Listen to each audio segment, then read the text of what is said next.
కూటమి ప్రభుత్వం అధికారంలోకి వచ్చి సంవత్సరం అవుతున్నా ఇచ్చిన హామీలను గాలికి వదిలేశారు.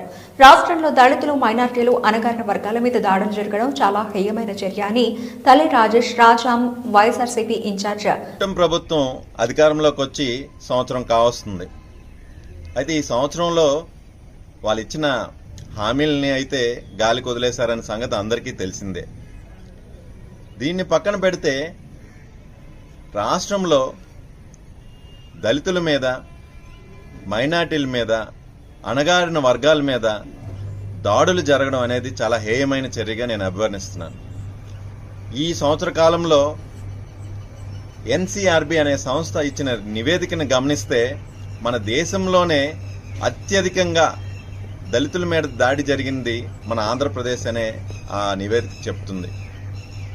మొన్నటికి మొన్న అనంతపురం జిల్లా ఉరవకొండలో చూస్తే దళితుల మీద జరిగిన దాడి అయితేనేమి, కర్నూలు జిల్లా ఆదోనిలో ఒక మహిళను ట్రాక్టర్తో తొక్కిచ్చే సంఘటన అయితేనేమి, పల్నాడులో ఒక దళిత స్త్రీకి జరిగిన అన్యాయానికి ఆమె ఆత్మహత్య ప్రయత్నం చేయడం అయితేనేమి, మదనపల్లిలో నగిరిలో దళితుల మీద జరిగిన జారి అయితేనేమి, ఇవే కాకుండా మాజీ ఎంపీ నందిగామ సురేష్ గారు ఒక ప్రభుత్వ ప్రతినిధి, ఆయన ఒక ఎంపీగా మన రాష్ట్రానికి అందించిన సేవలను కూడా గుర్తుంచుకోకుండా అక్రమ కేసులు పెట్టి ఆయన్ని అరెస్ట్ చేసిన విధానం కానీ, ఇవే కాదు ఒక ఐపీఎస్ ఆఫీసర్, ఐఏఎస్ ఐపీఎస్ అంటే ఒక గౌరవపదమైన ఒక పోస్టింగ్, అలాంటిది ఒక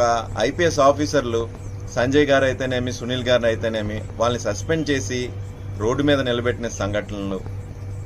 అంతెందుకు, ఇవేవీ కాకుండా పిఠాపురంలో పవన్ కళ్యాణ్ గారు, డిప్యూటీ సీఎం గారు ప్రాతినిధ్యం వహిస్తున్న నియోజకవర్గంలో ఈ రోజుల్లో కూడా దళితుల్ని సాంఘికంగా బహిష్కరించడం అంటే చాలా బాధాకరమైన విషయం. నిన్నటికి నిన్న తెనాలిలో కూడాను ఒక దళిత విద్యార్థిని, అలానే ఒక మైనార్టీ విద్యార్థులని, అణగారిన వర్గాల వాళ్ళని రోడ్డు మీద థర్డ్ డిగ్రీ ప్రయోగించడం దేనికి? ఈ సంస్కృతి మీరు ఏం చెప్పదలుచుకుంటున్నారు అనేది నాకు అర్థం కాలేదు.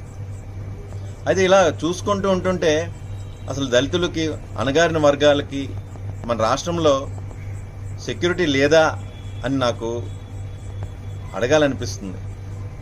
ఎందుకంటే ఈరోజు ఇన్ని జిల్లాల్లో ఇంత జరుగుతున్నా సరే ఎవ్వరూ దీని మీద స్పందించట్లేదు. అది ముఖ్యంగా బాధాకరంగా ఉంది. అయితే వీటిని దృష్టిలో పెట్టుకొని ఒక్కసారి రాజ్యాంగం, అంబేద్కర్ గారు చెప్పిన రాజ్యాంగం ప్రకారం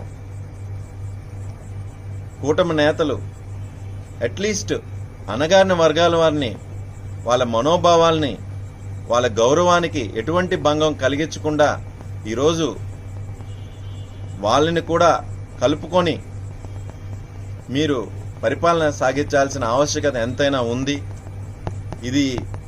ఈ విషయంలో మీరు విఫలం అవుతున్నారు. దీన్ని ఒకసారి మీరందరూ గుర్తించి రాష్ట్రంలో ఎక్కడెక్కడ అన్యాయం జరుగుతున్నదో బలవంతుల పక్క కాకుండా బలహీనుల పక్కన కూడా నిలబడి వారికి న్యాయం చేకూరుస్తారని ఈ సందర్భంగా తెలియచేసుకుంటూ సెలవు తీసుకుంటున్నాను.